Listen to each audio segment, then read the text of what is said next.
Counter ఇచ్చారు, దానికి వాళ్ళు చూద్దాము భవిష్యత్తులోనే వెయిట్ అండ్ సీ అన్నాడు ఆయన. ఇంకేమీ స్పందించి ఉండేది వెయిట్ అండ్ సీ, చూస్తూ ఉంటాం. మలేరియా డెంగ్యూతో పోల్చాడండి ఆయన. మరి అంటే వాళ్ళు ఇప్పుడు కాదు కదా, గతంలోనే డిఎంకే చాలా సందర్భాల్లో చాలా ఇష్యూస్లో వ్యతిరేకిస్తూ చాలా సందర్భాల్లో కరుణానిధి గారు ఉన్నప్పటి నుంచి కూడా అనేక సంఘటనలు చోటు చేసుకున్నాయి. సరే, నేపథ్యంలో జరుగుతున్నటువంటి అంశాలు అవన్నీ బైట్స్ ఉన్నాయి సార్. బైట్స్ ఉంటే ఒకసారి బైట్ஸ் ப்ளீஸ். சனாதன தர்மம் வந்து வைரஸ், அது நான் நாசம் பண்ண போறேன், இதெல்லாம் சொல்லாதீங்க. உங்க மாதிரி ஆளு வந்திருக்காங்க போயிருக்காங்க. சனாதன தர்மத்துக்கு எதுவுமே ஆகாது. நான் சொல்றேன், கடவுளோட பிளெஸிங் வாங்கிட்டு, பெருமாள் பிளெஸிங் வாங்கிட்டு நான் சொல்றேன், உங்களால எதுவுமே பண்ண முடியாது, எதுவுமே. But Sanatana Dharma goes on forever.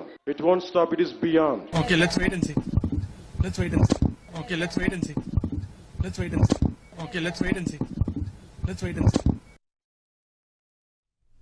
ఇంకా ఓం గారు సార్, గుడ్ ఈవినింగ్ వంశీ గారు. Good evening. Good evening. ఏంటండి, ఏం వేచి చూడాలి అంటే ఇప్పుడు అది మూడో తరం అండి. కరుణానిధి స్టాలిన్, ఉదయనిధి స్టాలిన్.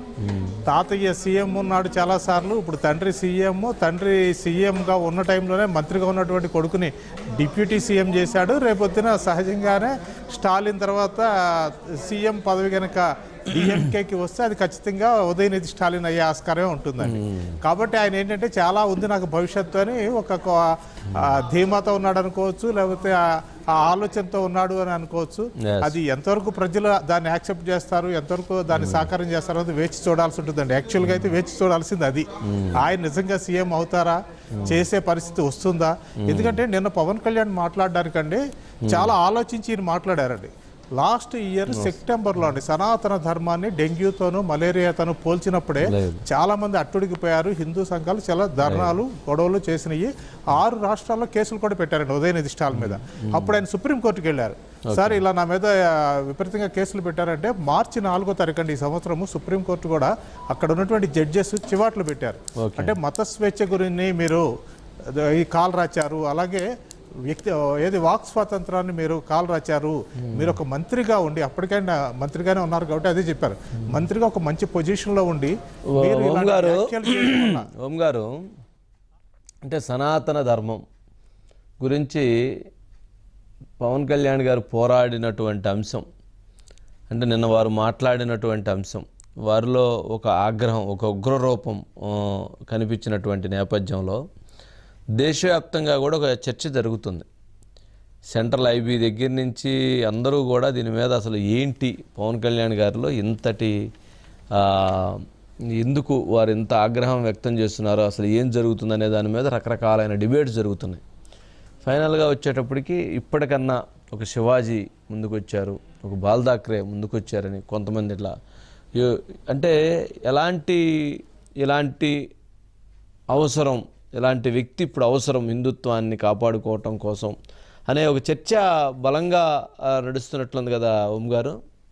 100% అండి. యాక్చువల్గా అండి చాలామంది ఇటు శివాజీని కావచ్చు, బాల ఠాకరేని కానీ ముస్లిమ్స్కి వ్యతిరేకంగా చిత్రీకరిస్తుంటారండి. వాళ్ళు దేశభక్తులు అంటే ముస్లిమ్స్ కూడా పరాయి రాష్ట్రాల్లో పరాయి దేశాల నుంచి వచ్చిన వాళ్ళు కాదండి. వాళ్ళు కూడా ఈ దేశంలో ఉన్న వాళ్ళే కొన్ని కారణాల వల్ల మతాన్ని మారారు. అప్పుడున్న ముస్లిం రాజులు కావచ్చు, మొఘలాయిలు కావచ్చు, వాళ్ళ ఒత్తిడి మేరకు, వాళ్ళ దౌర్జన్యాల మేరకు మారక తప్పని పరిస్థితుల్లో వాళ్ళు మారారు. కాబట్టి వాళ్ళు కూడా మన సోదరులే. అంటే ఈ దేశాన్ని మాతృభూమిగా భావించేంత వరకు ముస్లింలు కూడా మా వాళ్ళే, వారు పరాయి వాళ్ళు కాదు అన్నదే ఇటు శివాజీ కానీ అటు బాల్ ఠాకరే కానీ చెప్పేదండి. కానీ పాకిస్తాన్ కొమ్ము కాసే సందర్భంలో ముస్లిమ్స్ అలాంటి పని చేస్తే మాత్రం బాల్ ఠాకరే నిర్ద్వందంగా దాన్ని ఖండించారండి. ఇప్పుడు బాల్ ఠాకరేని మరాఠీ వాళ్ళందరూ మరాఠీ వీరుడు ఎందుకంటారండి? ముస్లిమ్స్ శుక్రవారం రోజు నమాజ్ని రోడ్ల మీద చేసిన సందర్భంలో, వాళ్ళని ఎలా చెదరగొట్టాలో తెలియక చేతులు ఎత్తేసిన సందర్భంలో ముస్లిమ్స్కి మాత్రం మీరు ఇలాంటి రాయితీ ఇస్తారు. నేను హారతి అని ఒక ప్రోగ్రాం పెడతాను. ప్రతి మంగళవారం నాడు రోడ్డు మీదకి వచ్చి మా వాళ్ళు అమ్మవారికో శివాజీకో హారతి ఇస్తారు. మీరు దాన్ని ఆపుతారా అంటే అలా ఎలా కుదురుతుంది? రోడ్డు మీదకి హిందువులందరూ వచ్చి హారతలు ఇస్తే కష్టం కదా అన్నారు. అంటే ముస్లింలు చేస్తేనేమో రైటు, హిందువులు చేస్తే రాంగా, ఇది ఎలా కరెక్ట్ అనేది నిన్న పవన్ కళ్యాణ్ గారు కూడా అదే చెప్పారండి.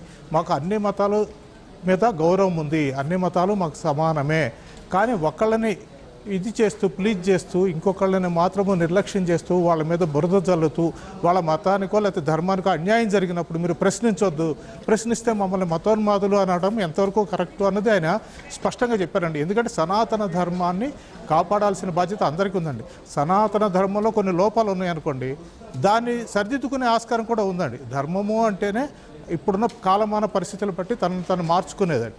కాబట్టి అలాంటి సనాతన ధర్మాన్ని కాలరాస్తాను అని చెప్పి ఉదయనిధి స్టాలిన్ చెప్పినప్పుడు అప్పుడే బహుశా ఆయన మనసులో బీజం పడి ఉంటుందండి. కానీ కరెక్ట్ సందర్భము సమయము ఉండాలి. ఒక స్థాయికి వచ్చిన తర్వాత మాట్లాడితే ఉండే విలువ వేరు. పవన్ కళ్యాణ్ గారు నిన్న ఆయన అనుకున్నది ఏంటంటే ఈ వేదికగా ఈరోజు జరిగినటువంటి సందర్భంలో మనం మాట్లాడడం కరెక్ట్ అనుకున్నారు, కరెక్ట్గా మాట్లాడారు. అయితే డిఎంకే వాళ్ళు సహజంగా భుజం తడుకుంటారు. ఆ పార్టీ అధికార ప్రతినిధి కూడా సనాతన ధర్మానికి నిజంగా హిందువులకి యాంటీ హిందూలాగా మాట్లాడుతున్నారు, అంటే హిందూయిజానికి నష్టం కలిగించే విధంగా పవన్ కళ్యాణ్ మాట్లాడుతున్నారు అన్నారు. ఉదయనిధి స్టాలిన్ అయితే ఆయన సైలెంట్గా అయితే ఉండరండి, ఖచ్చితంగా ఆయన మాట్లాడతారు దీని మీద. కానీ ఇప్పటికిప్పుడు మాట్లాడడానికి ఏంటంటే మొన్న కదా జస్ట్ డిప్యూటీ సీఎం అయ్యారు, ఎందుకు వివాదాల్లోకి రావడం అని కూడా కొంత సమయం పాటిస్తూ ఉండొచ్చు. పైగా తమిళనాడు ఎలక్షన్స్ కూడా రాబోతున్నాయి, విజయ్ నుంచి ఒక పార్టీ వస్తుంది. ఈ సందర్భంలో కాస్త ఆచి తూచి అడిగేయాలని ఆయన అనుకుంటూ ఉండొచ్చండి. ఓకే, రైట్ అండి. మొత్తానికి